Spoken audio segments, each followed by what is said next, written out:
Oke guys, welcome back to Daily Charting with Toshi, di mana kita akan daily chart your favorite cryptocurrencies. Oke, dan sekarang kita masuk ke sesi kedua dari DCWT, di mana kita akan membahas lebih ke altcoins ya.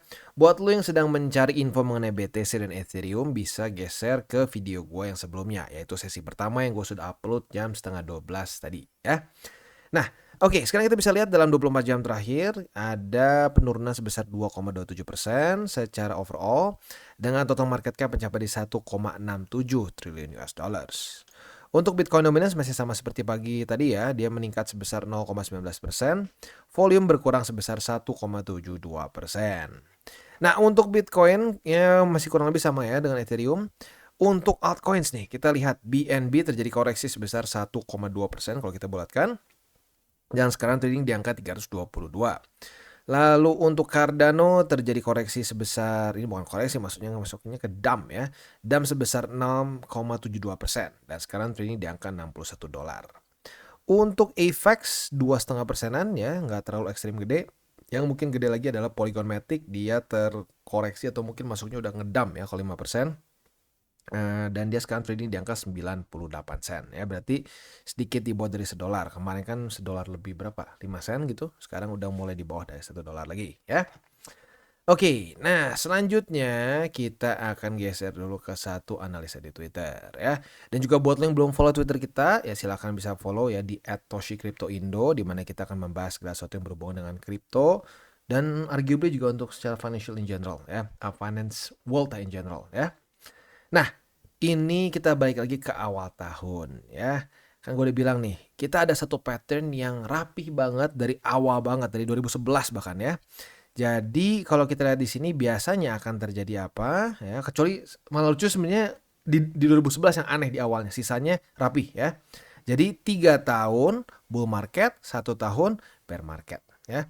Nah, waktu itu kan kita bahas di awal tahun 2023 ya. Gue bilang possibility-nya kalau dia ngulangin lagi dari cycle-cycle sebelumnya, di tahun 2023 ini akan menjadi tahun yang hijau untuk kripto. Dan voila ya, masih rapi seperti biasa, di mana kalau kita ngeliat dari cycle-cycle sebelumnya, kita akan memiliki 2 tahun lagi yang masuknya ke tahun bullish ya, arguably bahkan mungkin lebih besar daripada di sini ya, di tahun pertama dari bull market.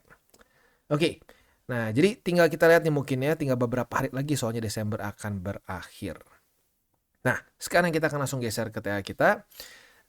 Dan yang pertama kita akan bahas adalah Polkadot dulu. Ya, untuk hari ini akan kita bahas adalah Polkadot, Solana, BNB, Chainlink, FTM, dan Matic. Ya. Untuk Polkadot kita bisa di sini akhirnya ya dia retest ke buy limit pertama dan masih bertahan untungnya ya, masih bertahan walaupun hari ini weeknya semakin dalam ke bawah ya. Nah, jadi untuk sekarang buy limit yang tersisa di Polkadot bisa dibilang masih utuh ya. Buy limit pertama itu di $8 lebih 45 sen. Buy limit kedua di MA20 atau di $7 lebih 63 sen. Sekarang masih gue hitung confluence aja karena masih cukup dekat. Dan buy limit ketiga di $7 lebih 33 sen ya. Nah, itu untuk posisi spot di Polkadot. Untuk posisi futuresnya sudah terjadi retest 1, retest 2 di $8 lebih 44 sen. Kita lihat besok pagi jam 7 ya. Apakah daily close Polkadot di atas atau di bawah dari $8 lebih 44 sen. Andaikan dia di bawah dari di bawah dari $8 lebih 44 sen, maka ya posisi long kita cut loss. Tetapi kalau dia bisa berhasil bertahan dan daily close tetap masih di atas dari 8,44, nah, berarti kita bisa pertahankan posisi long kita dengan target TP di $9 lebih 40 sen. Tetapi dengan sedikit ini ya, dengan sedikit memo nih tambahan. Karena pada hari ini ya seperti yang kita tahu, hari ini itu ada satu data penting dari US ya, tepatnya jam berapa gue lupa. Tepatnya itu jam 9:15 ya. Jadi buat lo yang punya posisi futures mau BTC, Ethereum maupun alts, andaikan ya jam segini masih belum kena target TP kita, boleh pertimbangkan TP secara manual just in case dia pergerakannya tidak sesuai dengan harapan kita ya. Oke, nah sebelum kita lanjut ke pair-pair yang ada di bawah sini ya, kita akan dengar dulu pesan-pesan dari sponsor kita pada hari ini. Oke, today's video is brought to you by Bybit. Di mana di Bybit ini kita bisa melakukan berbagai macam hal ya, mulai dari yang newbie sampai yang sudah advance. Buat mungkin lo merasa bahwa aduh bang, gue masih nggak ngerti nih TA, gue masih nggak ngerti charting dan seterusnya, tapi pengen akumulasi, pengen DCA murni, bisa lo tinggal masuk ke sini one click buy, di mana lo bisa pilih lo mau pakai apa ya fiatnya, lo tinggal pilih juga asetnya apa ya, misalkan lo pengen akumulasi BTC.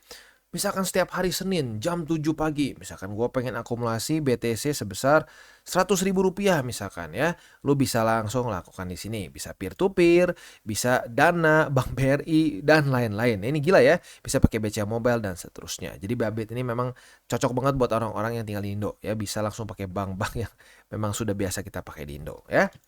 Nah, buat yang intermediate sampai advance juga di sini ada spot, nah, dan juga ada leverage tokens, dan tentu juga ada derivatives trading, di mana kita bisa menggunakan kontrak yang USDT maupun USDC. Jadi di sini lu bisa pakai USDC ya, karena nggak semua exchanger bisa menerima untuk futuresnya pakai USDC ya. Dan tentu juga lo bisa earning bunga juga dari kripto lu dan lain-lain. Dan tentu juga di sini kita bisa melakukan copy trade ya, di mana copy trade dari Bybit ini sudah cukup terkenal ya, dan kita bisa mendapatkan keuntungan juga.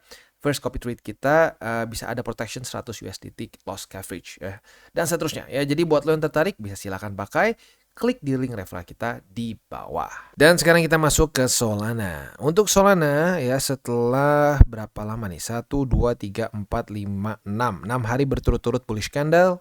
Sekarang mulai sedikit kebalik nih ya. Udah 3 hari berturut-turut bearish candle ya. Nah, jadi sepertinya 121,68 benar-benar menjadi suatu resisten ya. Nah, untuk sekarang posisi spotnya sudah semakin mendekat nih ya. Buy limit pertama itu di MA20, sekarang ada di angka $88 lebih 49 sen ya. Untuk buy limit kedua ada di $75 lebih 38 sen. Dan buy limit ketiga di MA50, walaupun nanti kayaknya pelan-pelan gua akan geser ke bawah karena sudah semakin mendekati ke buy limit kedua ya. Nah, untuk posisi futures ya, untuk posisi futures kita lihat nih di sini. Tepatnya hari ini ya, mulai ada sedikit peningkatan nih. Apakah pada hari ini akan menjadikan suatu struktur support baru atau jangan-jangan dia akan lanjut ke bawah ya. Nah, ambil scenario yang bearish dulu. Andaikan dia turun, retest 1, retest 2 di MA20 sebagai support, kita bisa buka posisi long dengan target TP di 121,68 ya, itu untuk posisi longnya ya. Nah, untuk posisi short tinggal kita balik logikanya saja. Retest 1, retest 2 di 121,68, kita bisa buka posisi short dengan target TP di MA20. Itu kurang lebih setup untuk di Solana secara posisi futures dan juga spot ya. Nah, selanjutnya kita akan geser ke BNB. Dan untuk BNB kita bisa lihat kemarin ini dihitungnya retest nggak ya? Tipis banget dah. Ya, kita hitung retest dah ya. Dia udah mulai retest ke 339,3 setelah tanggal 27 dan tanggal 26 cukup fantastis ngepamnya ya. Di tanggal 26 dia ngepam sebesar 11,57 dan di tanggal 27 dia ngepam sebesar 8,9%. Nah, untuk posisi spotnya ya masih cukup jauh sebenarnya. Buy limit pertama itu di 272,3, buy limit kedua di MA20 di 267 dan buy limit ketiga di 254,6. Itu untuk posisi spot di BNB. Nah, untuk posisi futuresnya kemarin ini kita hitung retest ya, walaupun tipis banget tapi nggak apa, kita hitung retest pertama. Apabila pada hari ini terjadi retest kedua, nah, kita bisa buka posisi short ya. Nah, posisi short ini target TP-nya di mana? Target TP-nya adalah yang pertama di 272,3 ya. Itu nanti mungkin akan jadi lebih sedikit agresif dihitungnya ya. Karena kemungkinan besar MA20 akan pelan-pelan naik ke sini ya. Nah, untuk yang lebih konservatif nanti mungkin bisa ambil di MA20 yang dimana dia akan semakin mendekat ke harga running ya. Nah, untuk posisi longnya tinggal kita balik logikanya.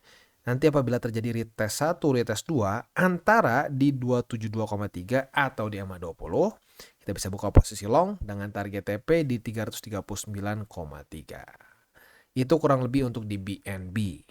Nah, selanjutnya kita akan geser ke Chainlink. Dan untuk Chainlink kita bisa lihat struktur yang kita bahas kemarin masih menjadi resisten ya. Yaitu struktur yang bisa dibilang masih cukup baru terbentuknya di tanggal 8 dan 9 Desember kemarin ya.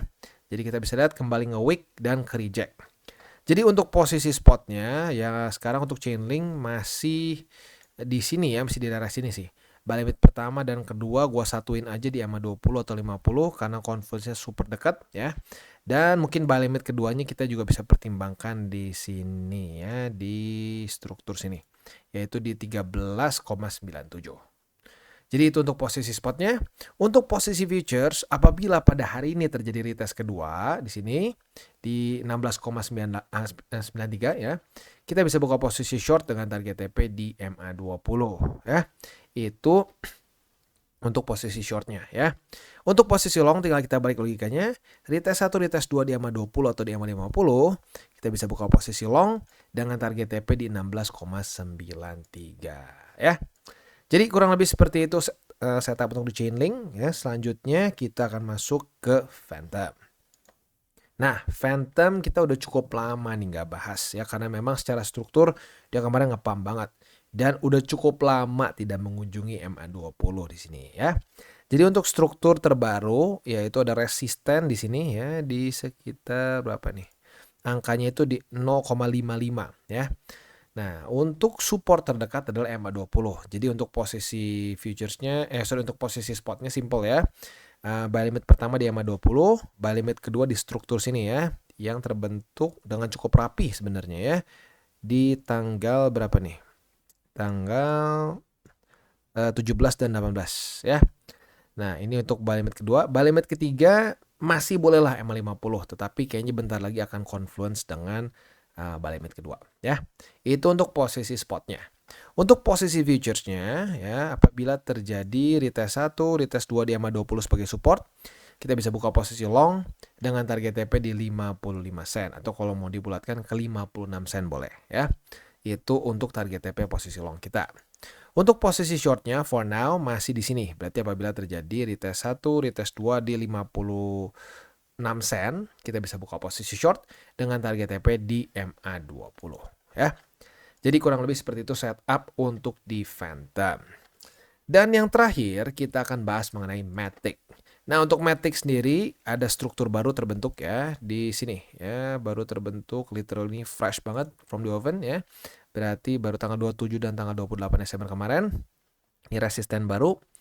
Untuk posisi spotnya, buy limit pertama di 92 sen, buy limit kedua di MA20 di 88 sen, dan buy limit ketiga di 84 sen. Yaitu untuk posisi spot di Polygon Matic ya. Untuk posisi futuresnya, apabila terjadi retest 1, retest 2 di 92 sen sebagai support, kita bisa buka posisi long dengan target TP di $1 lebih 4 sen ya. Itu untuk posisi longnya. Untuk posisi short tinggal kita balik logikanya. Retest 1, retest 2 di $1 lebih 4 sen. Kita bisa buka posisi short dengan target TP di 92 sen. Ya, itu untuk setup di Polygon Matic secara overallnya ya. Nah, jadi kurang lebih seperti itu ya. Seperti yang kita tahu juga, sekarang sudah mulai kerasa nih altcoin seasonnya ya. Kenapa? Ya buat lo yang mungkin nggak follow kita dari kapan ya, nggak follow kita dari tahun 2022 awal, kemungkinan besar masih bingung ya. Kenapa sih sekarang kok alts kayaknya boom banget? Bukannya di tahun kemarin tuh BTC yang kesannya menang dibandingkan sama alts. Memang benar ya. Kalau kita lihat dari Januari nih, Januari 2022, kita bisa lihat Bitcoin dominance dengan sangat jelas membuat higher high, higher low, higher high, higher low, dan seterusnya ya. Tentunya Bitcoin dominance meningkat, itu menunjukkan bahwa dominasi dari market cap Bitcoin itu meningkat ya. Ini bukan berarti alts-nya drop ya, bisa juga gini. BTC nge-pumpnya lebih gede. Begitu ya. Nah, sama kayak sekarang nih ya. BTC mungkin bisa juga rally. Tapi rally dia mungkin lebih kecil dibandingkan alts in general gitu. Jadi kita ambil contoh lah, misalkan BTC hari ini rally 1%. Nah, alts tuh mungkin bisa 1,5%, bisa ada yang 2%, dan seterusnya. Nah, kenapa bisa seperti ini? Gue udah bahas dari sebelum Jerome Powell ngomong akan ada cutting rates. Ya, gue udah bilang bahwa pertanda dari altcoins akan mendominasi BTC itu setelah apa? Setelah ada keputusan atau minimal ada desas-desus bahwa akan terjadi apa? Cutting rates. Dan seperti yang gue sudah bahas dari kapan ya? Kayaknya sebulan lalu ya. Ya kita udah lihat pada faktanya Jerome Powell ngomong bahwa bukan dia ya, tapi the Feds terpaksa harus melakukan cutting rate sebelum kena target 2%. Kenapa? Karena menurut dia bisa ngerusak ekonomi nih kalau dipaksain ditunggu ya. Nah, dengan adanya cutting rates itu akan membuat liquidity semakin besar di pasar dan orang-orang akan cenderung takut nih daya beli dari dolar mereka akan berkurang. Nah, karena dari itu liquidity juga semakin membaik ya, nanti interest rate turun maka orang lebih berani juga minjam. Nah, jadi ada easy money di situ. Nah, easy money ini akan masuk ke dalam risk on asset yang lebih risk on lagi dibandingkan BTC gitu. Karena BTC aja udah risk on nih. Nah, mendengar akan semakin banyak liquidity, disitulah mereka tergiur untuk masuk ke altcoins. Nah, itu dia makanya kenapa gue udah bilang dari kemarin nih, akumulasi alts. Dan ya benar ya, kita lihat sendiri sudah retest ke EMA 200 daily. Terakhir kali retest tuh gila loh, di 2023 awal di Januari nih. Jadi ya buat lo yang sudah dengerin ya kemarin-kemarin, congrats. Posisi altsnya harusnya udah lumayan ya. Oke, jadi kurang lebih seperti itu untuk DCWT kita pada hari ini. Sekali lagi gue ingatkan ya, nanti jam 9:15 akan ada data penting dari US, yaitu Chicago PMI. Untuk ini harapannya gue udah bahas tadi pagi, cuman gak apa gue ulangin lagi. Harapannya adalah dia itu lebih rendah daripada ekspektasi, supaya USD semakin melemah ya. Berarti lebih rendah daripada 51. Dan buat lo yang punya posisi futures, hati-hati ya, buat lo yang konservatif terutama. Kalau jam segini ya, jam berapa sih tadi? Jam 9:15 belum kena target TP, pertimbangkan untuk tutup posisi. Just in case tidak sesuai dengan volatility-nya tidak sesuai dengan harapan kita gitu ya. Dan seperti biasa jangan lupa, jangan pakai uang panas, jangan over leverage, dan berpikirlah jangka panjang untuk kripto. Oke guys, jadi itu adalah akhir dari segmen DCWT kita pada hari ini. Dan jangan lupa bagi kalian yang merasakan manfaat dari segmen ini, jangan lupa untuk share ke teman-teman kalian. Dan apabila lu pengen mensupport channel kita, ya TCI, jangan lupa untuk menggunakan link referral kita di bawah. Nggak wajib ya, tetapi apabila lu menggunakan link referral kita di bawah, ada macam-macam ya, dari Bybit, Huobi, Maxi, toko kripto, dan banyak lagi ya. Ya, walaupun nggak wajib, tapi kalau menggunakan link referral kita, lu secara langsung membantu perkembangan dari TCI. Dan satu lagi, jangan lupa juga untuk join Telegram group kita, di mana kita bisa ngobrol-ngobrol santai mengenai dunia cryptocurrency secara dua arah. So, jangan lupa untuk like, subscribe, klik the bell icon, and see you on the next video.